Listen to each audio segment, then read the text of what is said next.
Good morning, everyone. I'm Kabira, and I am broadcasting live from Gili Asahan. Probably mispronounced that. So what I wanted to talk to you today about is riding waves.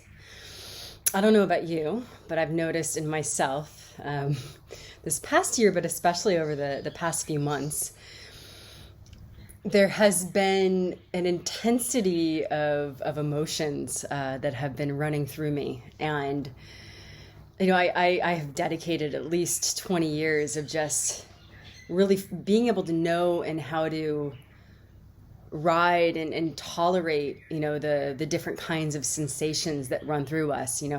How to meet life is part of the work that I share with others. And, I kind of was like, so many things have fallen apart and I've had so many deaths happen. I'm a master at grief. And what amazes me is, there's so many different layers to grief and new ways to grieve. And the way I've experienced it is, and I'm going to use the surfing metaphor, but it's like I'm suddenly in a new ocean with new waves, and I didn't know that these existed. I new levels of what does it feel like? Oh my God, this is what despair feels like. This is what disappointment feels like. This is what a whole new level of heartbreak. Oh wow, this is almost like that nuance of depression. And also simultaneously having moments of oh wow, this is a lot, and I can manage it. So you may or may not know, we don't get to control these waves. And for example, if you're going to go surfing, and my apologies to my pro surfer friends, because you might talk about these differently. I've tried to be a badass surfer for 18 years. I'm still cute at what I do, but I do hang out in the waves. So, even if you surfed at the same exact place every day, you would know that the tides are always changing. And, that's going to be influenced by the moon, by different storms. Sometimes it's really flat. Sometimes there's a lot. Sometimes they're really choppy. Sometimes they're really smooth. And so you always take time to pay attention. You watch the waves before you go in. What are the patterns? And also knowing that at any point they could change. So you could be in the middle of surfing and suddenly it's oh, wow, yeah, the currents have changed. The waves have changed. They're becoming more frequent. They're less frequent. Oh my God, now the sets are getting bigger. And usually there will be a pattern that there might be smaller sets that come through and then a bigger set that comes through. And especially if you're hanging out in the water long enough, you're able to notice that yep, all right, yep, these are the small guys. Okay, here's the big one. Now, if you're a beginner to surfing, especially if you're out on a reef break, meaning you don't have the sand to stand on, you'll be surfing, and suddenly you don't have an option. You don't have time to actually paddle left or right, because in a reef break they have a safety zone, a channel, a place where you can actually go and catch your breath and chill out. Waves don't break there. So, you look up and you're oh my God, a wave is coming right down on me. And so your only option in that moment, your only option is to dive under. And it can feel if you're a beginner, it can feel really scary, because it's depending on the size of the wave, it can really take you all over the place. And your only option is just to hold your breath, really relax, and wait. Because you also could get really disoriented. I don't know where the top is. I don't actually know where the surface is. And the mistake that usually we make in the beginning is I'm going to fight, and it's okay, how can I just relax into this? And with time though, you start to get used to that feeling of what is it like to dive under. There's no way to avoid that one. Like waves come and you can't avoid them. You are surfing. So it's like, okay, you dive under.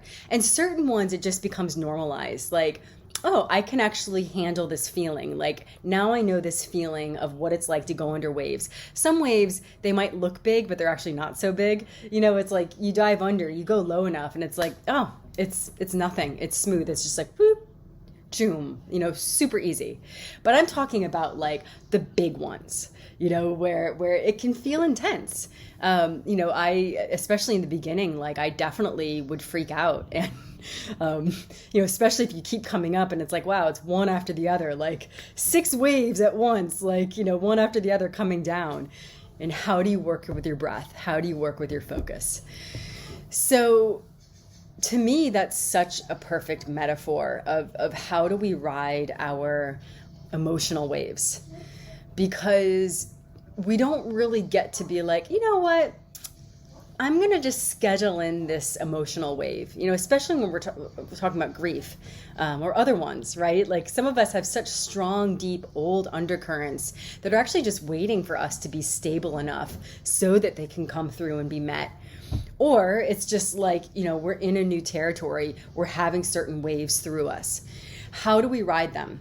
Because I don't know about you, but the compulsion that we have, and I can say this working, for decades with, tens of thousands of students now, the compulsion is I want to create a quick solution. I want to create a formula. I want to know why.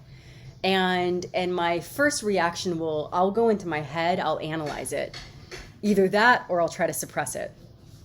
And neither of those work. The suppression just means that we numb out. It makes the wave build even more for when it wants to come through. And you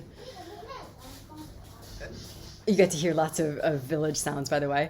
And the other compulsion would be, I'm going to analyze it. And that can really, I call it mental masturbation, where it can really satisfy that part of us that needs to know, like I'm an expert at things.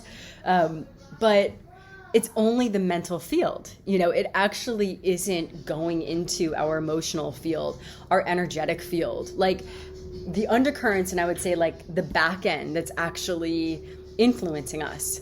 And that's where like I find a lot of practices, if they only work with the mental level, it's not going to create a solution. So, part of it is starting to build up our tolerance. Just like if you're a beginner surfer, it's like, oh, this is what it feels like to wipe out, and you don't go into crazy big waves, you start small. Oh, this is what it's like to either paddle over a wave or under. So yeah, it looks terrifying, but I'm not going to die.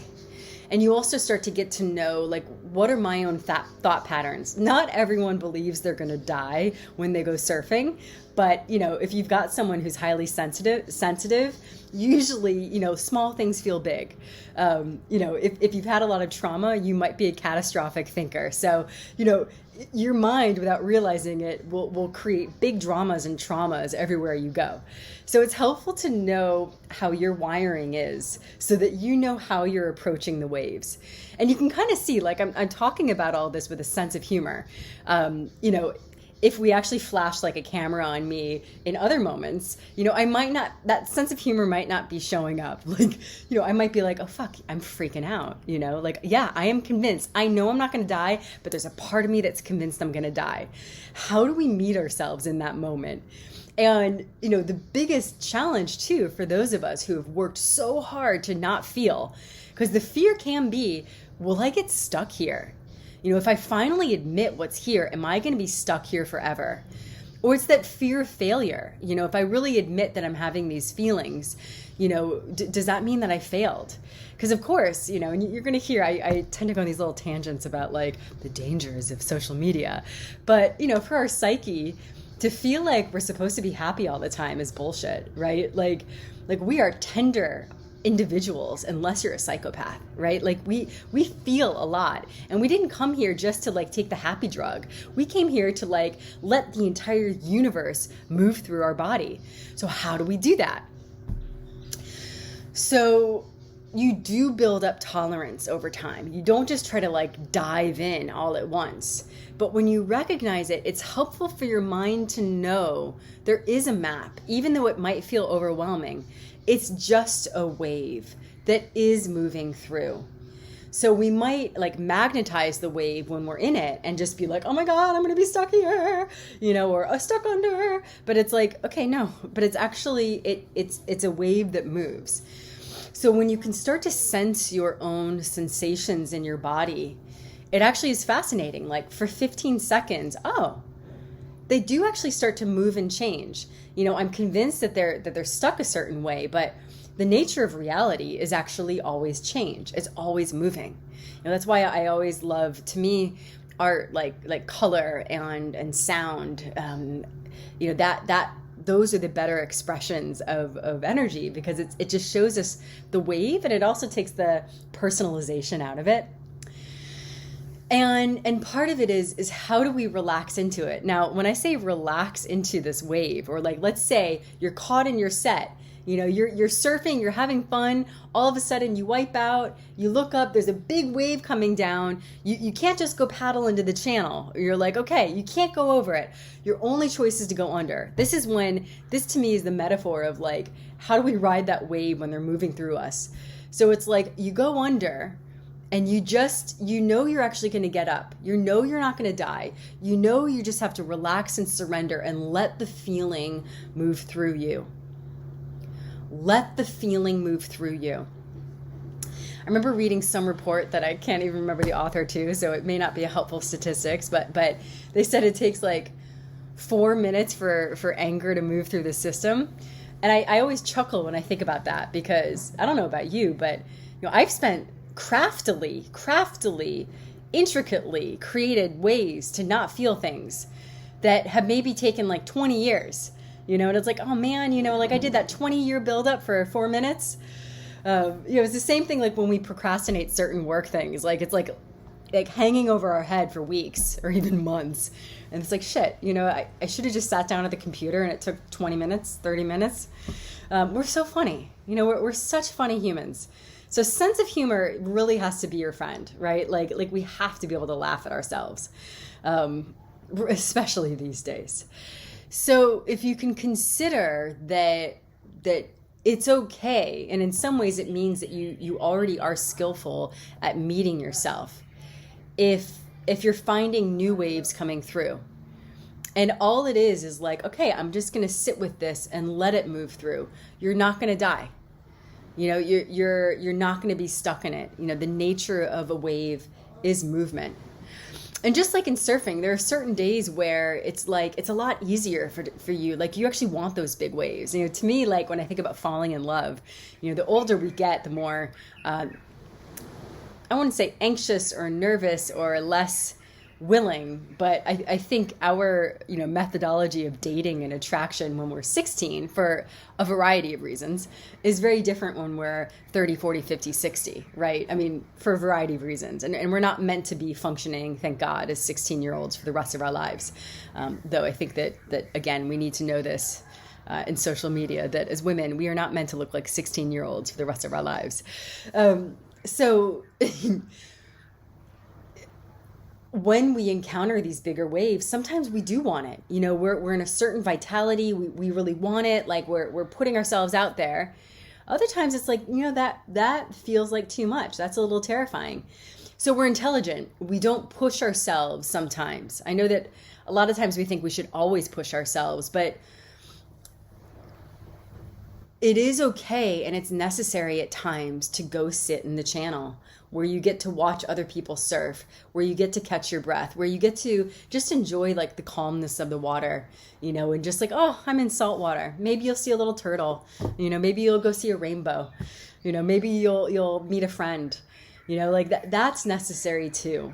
Just having that calm space. So you don't have to chase waves all the time. You don't have to get pulled under all the time. You also, it's like that necessity that sometimes you want to be in the channel, sometimes you want to go sip some coffee on the beach. So it's knowing that on a bigger level, it's like we want to be able to ride these waves without going into overwhelm. which again is why I think surfing is such a great metaphor, because for some of us, it can be really overwhelming. You know, maybe for people who've been surfing for a really long time, they are used to the pattern of the wave. Yep, that's how intense it feels. Yep, that's what it feels like to ride. You know, there's already a practice of, they know the feeling in their body. But when we're new to it, we're not familiar with that. And it's the same thing with grief. You know, the first time grief hits you, it's like, oh my God. You know, but when it's like the 10th time, even though there's new nuances in it, and even though it drags up other stuff, you recognize it. So it doesn't pull you apart the same way.